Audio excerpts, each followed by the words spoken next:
Well, how will the Tez Johnson injury affect number one Oregon? Penn State has its whiteout against Washington. Ohio State a week off against Purdue, and Indiana a 2-touchdown favorite over Michigan. Let's talk. It's time for the Locked On Big Ten Squad. You're talking ball with the Big Ten Squad. From USC to Ohio State, from Michigan to Oregon, from Nebraska to Washington, it's the local experts of the Locked On Podcast Network bringing you scoops, breakdowns, and the most comprehensive preview of the upcoming Big Ten weekend. No hurt feelings and thin skin allowed. Squad up, you're part of the Big Ten Squad. Welcome to the Big Ten Squad. Just sit back and enjoy. I'm Craig Shemon, host of Locked On Big Ten, and we're going to shoot the breeze and get ready for another big weekend of college football around the Big Ten. Today's episode is brought to you by FanDuel. Place your first $5 bet, and you'll get started with $150 in bonus bets guaranteed. Visit FanDuel.com and get started today. All right, we got Spencer McLaughlin from Locked On College Football, Locked On Oregon Ducks. We got Zach Seco from Locked On Nittany Lions. We got Roman Tomashaw from Locked On Huskies. They're on a roll. They beat USC. We're all good, gentlemen. How are you? Let's start off with the Oregon Ducks. Hey, Roman, look, I'm doing the Will Rogers. Yeah, the Mississippi. Yeah, like all it is an M. Like that's really all it is. Mm-hmm. Yeah, or in some other circles, a downward-facing W. I see, Spencer. Solid situational awareness there from Washington's quarterback. Oh, we'll get there. Don't worry. All right. I see your Oregon Ducks in the background. Is that a Mickey Mouse logo on? Yes, this is indeed Mickey Mouse on my golf polo that I'm wearing. I just got back from the golf course and thought, you know what? He brought me some pretty good vibes out there, so why can't the vibes continue to roll here? Very, very pro Mouse here. Spencer, I think that's fitting because you're playing a Mickey Mouse team. There you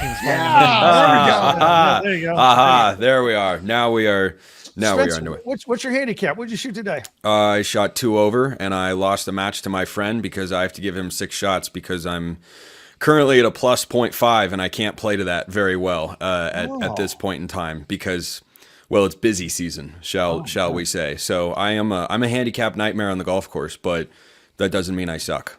Wow, it sounds like you're pretty good to me. All right.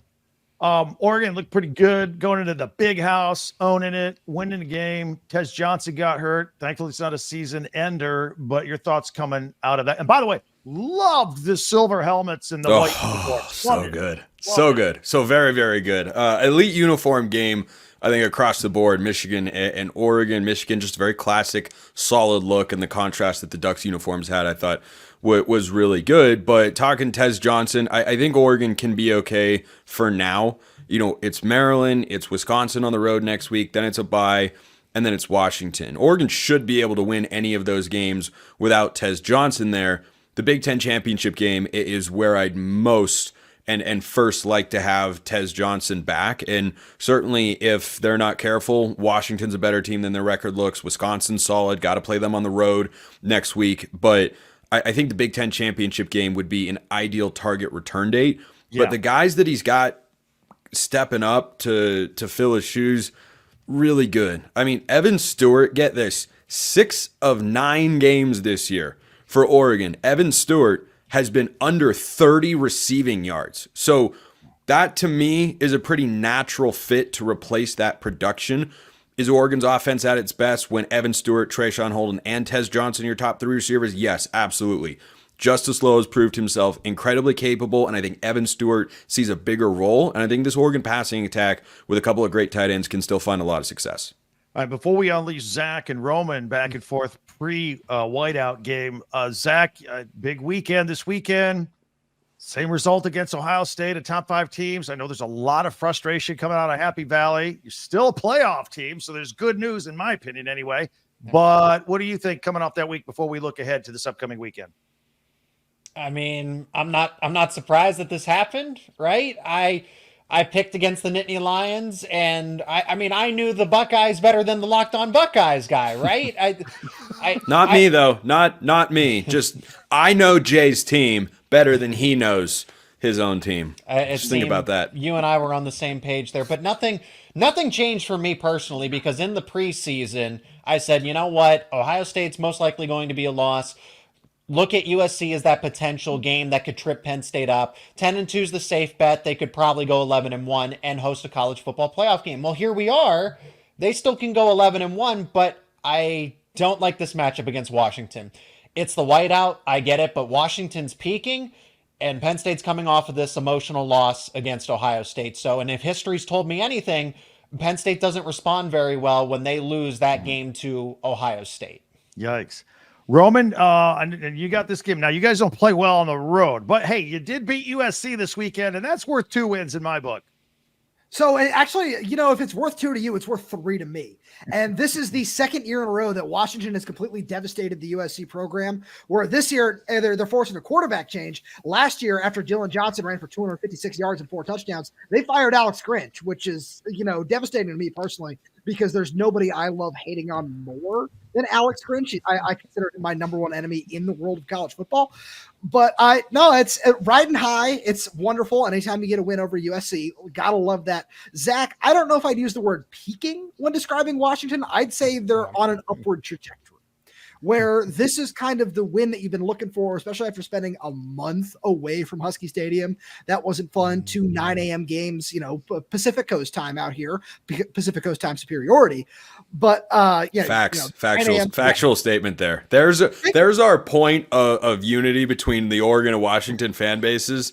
Nothing beats the Pacific time zone for sports. Yes. Zach, I legitimately don't know how you live in the Eastern time zone and are a diehard sports fan. That stuff looks horrible. I don't like horrible. It. I don't, because thank goodness I'm not a UFC fan, because a lot of those events happen at 11 o'clock midnight. Yeah, it'd be terrible. And I'm like, geez, man. So it's great for the West Coast, but East Coast, you better have a late bedtime. Rutgers, I think, kicked off against USC 11 Eastern time. Like, are Scarlet Knight fans recording the game, staying up late? I honestly don't know. Also, speaking of peaking, I haven't had dinner yet, and my mind went straight to Peking duck, which is a really solid dish in Americanized Chinese cuisine. I presume it's actually in China as well. I haven't been before, but I just thought I would share that for no particular reason. I actually have a question on that front as well.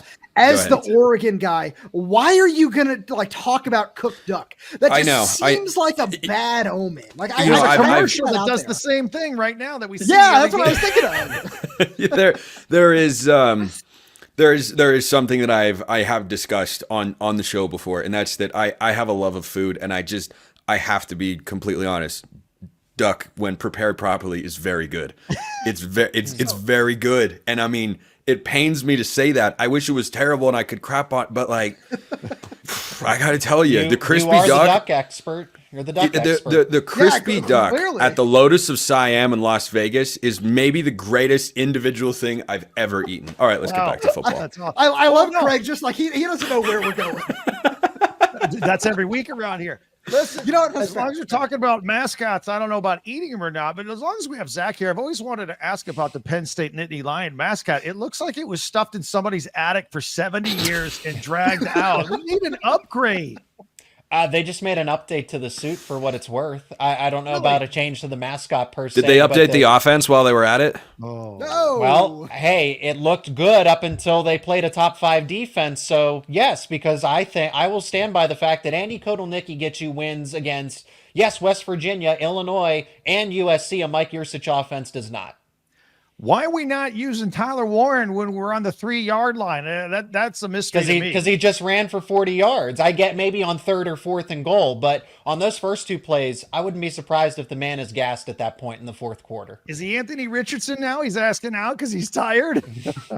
He got 17 catches and 224 yards against USC. Like they have utilized him. Hindsight's 2020. Bo Prabula should have been in there, honestly. Out of all players that wasn't used, he was fresh. Tyler Warren just ran 40, 50 yards on the play before. I'm not surprised that they didn't give him the football right away. And then Ohio State covered him on those follow-up plays. Let's be real. Tyler Warren could have a completion percentage in the NFL that rivals Anthony Richardson's.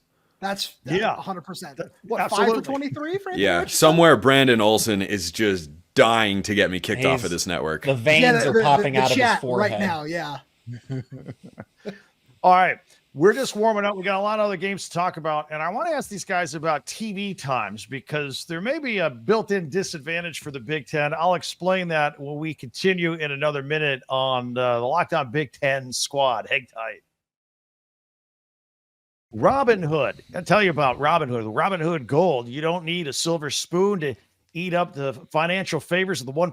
Robinhood Gold allows others to get the rates and perks usually reserved for the high society. Now, the resourceful individual with Robinhood Gold can earn the very liberal rate of 4.5% APY on uninvested cash and be rewarded with a handsome 3% retirement boost on an IRA account. Robinhood Gold provides the privileges of a high net worth to any net worth. These generous benefits are now available for only $5 a month. The new gold standard is here with Robinhood Gold. Sign up at robinhood.com/gold. Terms apply. For product-specific disclosures, visit robinhood.com/gold. Investing involves risk. Rates may change. Gold membership is offered by Robinhood Gold, LLC. And get ready to tackle NFL action, of course, with FanDuel, America's #1 sportsbook, because right now new customers can get $5 or can bet $5 and get $150 in bonus bets if you win. The FanDuel Sportsbook app gives you everything you need to place live bets on the NFL all in one place. So you get a hunch, want to look up some stats, want to see live scores. It's all on the same page where you place your bets. Visit FanDuel.com to join today. You'll get started with $150 in bonus bets if you win your first $5 bet. It's FanDuel.com. Never waste a hunch and make every moment more with FanDuel, an official sportsbook partner of the NFL. That's FanDuel.com. As we continue with the squad, I want to ask you guys, because obviously with Penn State and Washington playing the whiteout game this weekend. Look, I think Penn State would have preferred the Ohio State game be under the lights. The whiteout game, they have to settle for this one because of the Fox contract, and Fox's niche is the big noon kickoff. And let's talk about that a little bit. Actually, we'll start with Spencer, then we'll come back down to you guys. And because I talk about this on my radio show all the time. It's like the Big Ten has this marquee games at noon. It's not in prime time. The ratings aren't usually what they should be. This weekend, by the way, it's Purdue at Ohio State. Help us with that. That'll be a low-rated game. But I think the number's 38 points on that one. But what do you think? You know, we got NBC, Big Ten Saturday night. The SEC's playing at night. Sometimes we have a good 3:30 game, but a marquee game usually at noon. Spencer, you have any thoughts on this? I mean, this is the way it's going to be. That's where the money goes. Well, first of all, 37.5. We shouldn't even be talking about it on this show, let alone be the big noon kickoff game. Like, are analysts going to sit there with a straight face and talk about this game and say, here's how Purdue can keep it close? The Boilermakers have really done some nice things. No, they haven't. They're just bad. They stink. They're trying to figure out a lot of different things right now. So that's the first thing. The second thing is I'd like to bring this conversation back to USC. I'm so glad that USC blew up the Pac-12 so that they could go and lose to Big Ten and Pac-12 teams in the same season. I'm really, really glad that happened. You can chime in just a moment. I'm not done getting all of my anger out here. Oh, no. I'm just going to add to your point. I would very much hope so. But like the fact that like USC has put us in this position. UCLA wasn't dying to leave the Pac-12. They went along for the ride. USC wanted to leave because they were too good for the league. And but look, Lincoln Riley has proved unequivocally that he can suck in any conference as the Trojans head coach. And that we should commend him for. All right. Spencer, all I want to add to your point is, can you say a little bit louder that USC killed the Pac-12? One other thing that you and I can agree on the Oregon-Washington thing here is that Oregon and Washington did not do this. Oregon and Washington are not like the perpetrators of all this. Oregon and Washington said, we need to survive because of what USC did. And I feel like that gets lost in all of this. And that's just something that is the most frustrating part of all of it. Roman, anyone that comes at you with a remark of Oregon and Washington are just as responsible for killing the Pac-12 as USC, just send them my way and I'll try to set them straight. And if I can't, that's where the mute button comes into play. Because this is just clear and obvious based on everything that has been reported. I don't know if there's anyone that has talked about this at this network as much as myself and probably Drake 12 Locked On Big 12. Like, this is how it happened. That is true, but everybody benefited because of it. Oregon's making more money. Washington is making more money. USC and UCLA are making Oregon's more actually money. not making more money right now. Really? Follow up on that. I thought they were. No, Oregon and Washington are getting half shares of the media rights contract. So for the next 5-6 years, that's still more than the Pac-12. The Pac-12 was offering $30 million per season. The Pac-12 is going to get $30 million a year, and so for the next 5 years, that'll go up by $1 million per year, and it's like $31 million this year. Which I'm here to tell you, for Oregon and yes, for Washington as well, that is a drop in the bucket. That is not making any discernible difference in what their operating expenses are across all of their sports, paying coaches, NIL, everything like that. That's not making a huge dent. Once it becomes a full share, then you will say, okay, this is now a sizable financial difference. But I'm noticing that the other schools are getting that money. Oregon is not getting that money yet, and yet Oregon is the current favorite to win the Big Ten in spite of that. It's almost as if there were other factors at play. But USC was too good for the Pac-12. They wanted to go show that they were ready for the Big Ten, and they are definitely not. Even though I believed in them this year. I thought they were an 8-9 win team with a really difficult schedule, and Lincoln Riley's offense is just a complete dumpster fire right now. Yeah. I hate to be the boring one in all of this, but it has to do with more than just football. Right. That was an athletic department trying to cash in on more than just, we need to leave the Pac-12 because Lincoln Riley, he can go win in the Big Ten. That had nothing to, that was they saw a double of their payday in the Big Ten Conference, and we're like, we're stupid if we pass up $70 million per season as opposed to $30 million. I would do 10 times over what USC and UCLA did. Yeah, nothing like getting more money so that you can pay for those long charter flights to lose to Minnesota and Maryland. That's just what college athletics are all about. Is Lincoln getting fired? It seems like the hottest seat. In fact, I did that today. His buyout is $88 million. No, I as crazy as this sounds, I do still think he can right the ship, but I think it was Matt Leinart, it might have been a different past USC quarterback, maybe Max Brown, say that he went to USC. Yeah.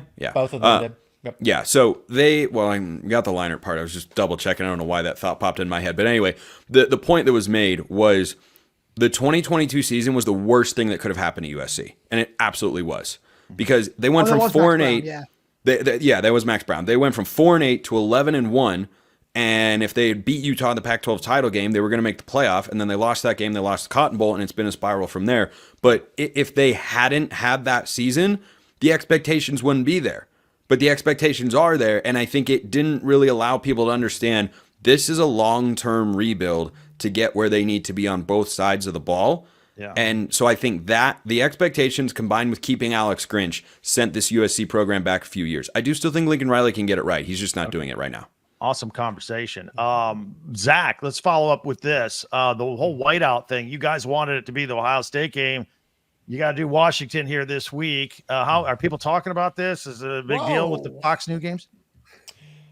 There's so many layers to this, and if we had an hour-long show, I'd be able to break it all down for you. So Fox is married to the noon kickoff spot. Like, this isn't, Fox could just move it to 8:00. They kind of made their own grave in this sense, that they say they are firm believers that we will put our best game at noon because we will have no other competition, and they're going to stand up by that for a total of 7 years, and we're going on year 2, year 3. So there's still 4 or 5 more years of this. So Fox can't just put, they don't even want the whiteout at nighttime. They can't. And Penn State's not going to compromise their ideals with where they want the whiteout game to be. So that's why there was the pseudo whiteout with Illinois, because they said, okay, we know for a fact that this is a nighttime kickoff. We don't even know if Washington's going to be a nighttime game. It might be a 3:30 game. We don't know for a fact. It ends up being an 8:00 game on Peacock exclusively. So add insult to injury on top of all of that. So Penn State's kind of juggling all these things that are completely out of their control. Obviously, Ohio State, or the biggest opponent on the schedule, is most ideal. I think next year, that depending on who gets a hold of the fantasy TV football draft there, but Oregon would ideally be the whiteout game for next season. But I guarantee you, Fox is going to somehow have the first 4 picks because NBC and CBS like to trade all of these. They all swap around, and somehow Fox ends up with the first 3 of the 4 selections in their annual TV draft. So I wouldn't be surprised here, but there's so many factors here at play, and I hopefully summed it all up. Now, Roman, you guys struggle woefully on the road, and now you got a whiteout situation. You looking forward to the game? Craig, what are we doing here? First of all, you come in here and it's the whiteout should be Ohio State. It's Washington. Come on, man. This team was in the national championship in January. Yeah, that's not the same national championship team. Don't you dare make that argument. Don't you dare. I was getting there. I was getting. Then don't say it. I don't know. Were you getting there? Yeah, I was. And Zach just, everyone's just, I mean, other than the head coach, the quarterback, four offensive linemen, three receivers, a tight end, three defensive linemen, two linebackers, and four defensive backs. Same team. It's the same team. Both linemen. It is the same name. Oh, that's right. It is the same program. Washington. That's true. No, it's yeah, that is true. But, that is all very true. But outside of that whole factor and all of this, I'm excited about what this game is going to be, but also Zach, don't sleep on those 2029 first round picks in all these trades that are coming back and going around here. But the thing that with Washington on the road, I'm curious to see what it's going to be like with a somewhat normal kickoff time. The loss at Lumen Field to Washington State in the Apple Cup was disgusting for a number of reasons, including 16 penalties. But on top of that, Washington has had to play a Friday night game at Rutgers and then 2 9 a.m. games at Indiana and at Iowa. So I'm not making excuses. None of these things are excuses, but I'm personally curious what it's going to look like with a little bit more normal travel schedule. Now, Washington's still 2 touchdown underdogs. I get that. Zach and I did a fantastic crossover the other day. We got to talk about all those things. But at the same point, I think that's something that's could be a little bit of a factor. We'll see. The offensive line still has some question marks. They switched a couple pieces around, looked a little bit better against a bad USC pass rush. I'll be the first person to admit that. But I'm curious to see if that was a little bit more of a factor in something that, we talk about the multiple time zone factor of the season. I don't know. Maybe it's a little bit more than people are letting on. But again, none of those things are excuses. I just think that those are factors. Can I just say one final thing? Penn State, whiteout, Oregon uniforms. That's a combination I think I can get behind. That's pretty cool. No, you lost me at Oregon uniforms. No, hey, wear those white ones you wore to Michigan and ruin the whiteout. It'll be like a home game for you. Yeah, I'm sure the fans will get confused over there. All right. We'll have a final word on this weekend. We'll get some thoughts on Indiana versus Michigan. We don't have Jacob from Indiana or Matt from Michigan State to talk about that disaster last week, but it's all coming up in 1 minute on the Squad. Guys, you ever feel like you need a little boost in the bedroom? It's time for you to stop worrying about all that and your performance and get him so you can be confident whenever you are in the mood. No insurance is needed, and just one low price covers everything from treatments to ongoing care with hundreds of thousands of trusted subscribers. Hims can help you find the ED option that works for you. Start your free online visit today at hims.com/locked-on. That's hims.com/locked-on for your personalized ED treatment options. hims.com/locked-on. Products mentioned are chewable compound products, which are not approved by or verified for safety or effectiveness by the FDA. Prescriptions require an online consultation with a healthcare provider who will determine if appropriate. Restrictions apply. See website for details and important safety information. Subscription required. Price varies based on product and subscription plan. All right, clearly the big game in the Big Ten this weekend is the whiteout with Penn State and Washington. Also interested in Indiana, undefeated. If they beat Michigan, and it's at Bloomington this weekend, they're going to go into the Ohio State game in a couple of weeks after a bye and take on Ohio State at 10-0. Indiana's a 14-point favorite in this game. Guys, based on what we saw, Curtis Rourke came back last week with the broken thumb and the glove and 47 unanswered points by the Hoosiers. They haven't beat any ranked teams, but they're blowing people out. I think Michigan's in trouble this weekend. What do you guys think, Spencer? Why in the world is Indiana ranked behind Penn State in any poll ranking anything anywhere? I literally cannot figure it out. Here's the statistical evidence to prove the bias against that red IU logo that everybody in college football is seeing. Indiana, through 9 games this year, is beating their opponents by an average of about 33 points per game, 32.9 to be exact. Michigan last year, through 9 games, was beating their opponents by 34 points per game. They were ranked third, Michigan was, and Indiana is in the 8 range. And I think it's laughably absurd. You got to get past preseason expectations and anti-brand bias. This is just a really good Indiana team until they play a game that shows me that they're capable of playing down to the level of their opponent. I mean, their closest game was a 14-point win against Washington, and they did that with a backup quarterback. So I think that Kurt Cignetti has just got the boys rolling, and I'm not a smoker myself, but I will certainly smoke Kurt Sigs all week long. I'm a huge fan. I love this guy. Yeah, I do too. Yeah, they fell behind 10-0 at Michigan State. It's the first time they trailed all year, and then they scored the 47 unanswered. Zach, what are your thoughts? Indiana brand bias, and do you agree with what Spencer said? Penn State versus Indiana in the pecking order. I mean, I kind of expected Indiana to be ranked above Penn State. We're kind of also seeing the College Football Playoff Committee rankings come out in real time, and Penn State is 6th and Indiana's 8th. I can see an argument for Indiana to be 7th and 8th. So you're really kind of splitting hairs back and forth. Remember, Penn State did not lose to somebody they weren't supposed to. They lost to one of the top 4 teams in the country, and Ohio State only lost by 1 point to Oregon. So is this really that, they did it? Penn State took care of business everywhere, just like Indiana has. That's the only thing you can do is win. You've beaten the teams that are on your schedule. If we're looking at this Indiana-Michigan game, I personally think 2 touchdowns is too many. I still think of Michigan's defense as one of the better ones in all of the country, top 10 in terms of talent. They just don't have an offense that can help them out. If they can get a little bit creative, if they go into this trying to play spoiler, let's see how good of a coach Sharon Moore actually is. I like maybe Michigan to cover that spread, but Indiana still gets the win at home. Roman, you've seen both Michigan and Indiana. Your thoughts on that matchup? Yeah, I'm really curious to see what this matchup is going to look like. Number one thing for me though is Will Johnson going to play in this game? Where we haven't seen him in a while. That's been one of the bigger things for this Michigan defense. Where I got to watch him up here at Washington. He did not look like he was 100% healthy in that game, and I feel like that might have been the last time he played. So that's something I'm going to monitor really closely. Obviously, this Michigan defensive line is still really talented. Stewart, Graham, Grant, there's still a whole bunch of really good players there, but this Indiana offensive line is no slouch. They've been really good all season long. I've been really impressed with what they've been able to do in the run and the pass game. So that's something I'm watching.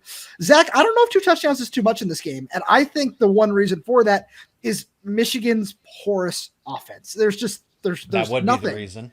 So, yeah, I have a couple of thoughts. So first of all, on Michigan's defensive line, they are absolutely as advertised. And when Josiah Stewart is in there, I'm pretty sure they've got 3 first-round capable picks just going across the board. And Mason Graham is just an absolute force.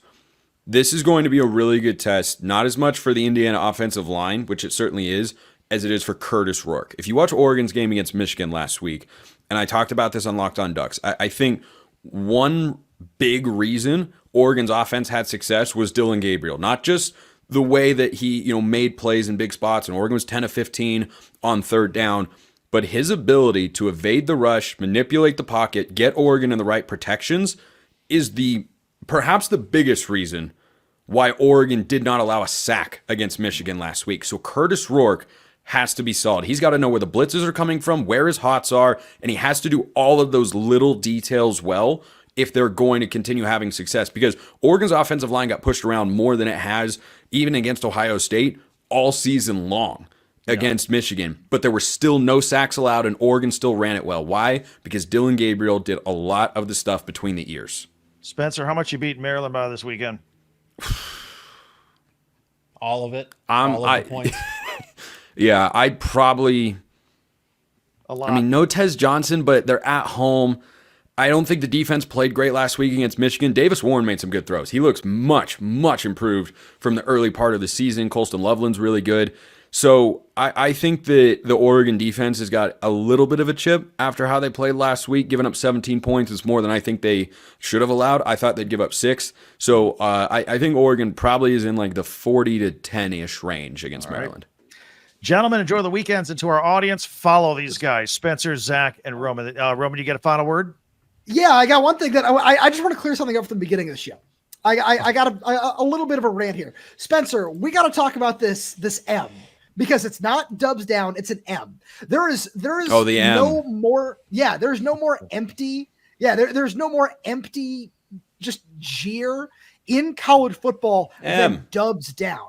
Because I have seen what horns down does to Texas fans. I have never seen a fan base cry more than just doing this to a Texas fan. That is I weird. I completely agree. More empty than that, because that's their whole thing, right? Washington fans, yeah, the dubs up, it is what it is. But dubs down does not mean nearly the same thing. And I see all these Oregon fans on Twitter that like to type Mashington like that means something with the dubs down. It's just an empty threat. I've never.